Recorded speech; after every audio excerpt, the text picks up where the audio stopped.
You ask Tiger to solve. This deals with linear equations with one unknown. The final result is p equals 2/11.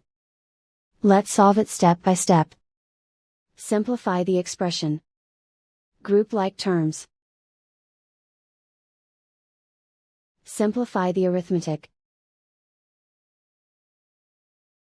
Group all constants on the right side of the equation. Subtract 2 from both sides.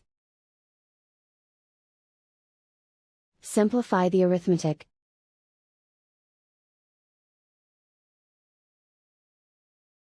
Isolate the p. Divide both sides by -11. Cancel out the negatives. Simplify the fraction. Cancel out the negatives. And so the final result is p equals 2/11.